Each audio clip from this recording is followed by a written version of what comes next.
സ്വകാര്യ ബസ് ജീവനക്കാരുടെ മത്സരയോട്ടവും ഇതേ ചൊല്ലിയുള്ള തർക്കങ്ങളും പൊതുനിരത്തുകളിൽ ഉണ്ടാക്കുന്ന ക്രമസമാധാന പ്രശ്നങ്ങൾ ചില്ലറയല്ല.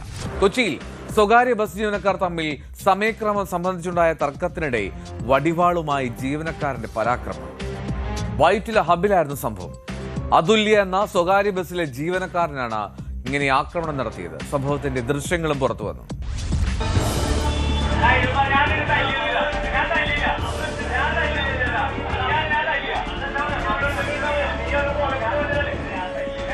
രണ്ട് ബസ്സുകൾ തമ്മിൽ ഏറെ നാളുകളായി സമയത്തെ ചൊല്ലി തർക്കം നിലനിന്നിരുന്നു. കലൂർ സ്റ്റാൻഡിൽ വെച്ച പാർക്കിങ്ങിനെ ചൊല്ലിയും ഇരു ബസ്സുകൾ തമ്മിൽ തർക്കമുണ്ടായി.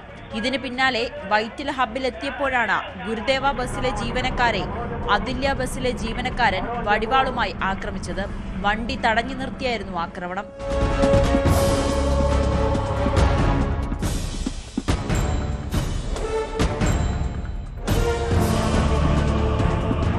ഇയാൾ അസഭ്യം പറഞ്ഞതായും ഗുരുദേവൻ ബസ്സിലെ ജീവനക്കാർ പറയുന്നു. ബസ്സിലെ ഡ്രൈവർക്കും കണ്ടക്ടർക്കുമാണ് പരിക്കേറ്റത്. ഇരുവരും ആശുപത്രിയിൽ ചികിത്സ തേടി. ആക്രമണം നടത്തിയവർക്കെതിരെ മരട് പോലീസിന് പരാതി നൽകി.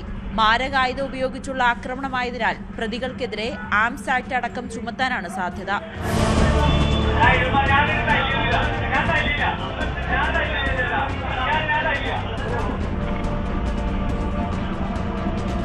ന്യൂസ് 18 കൊച്ചി.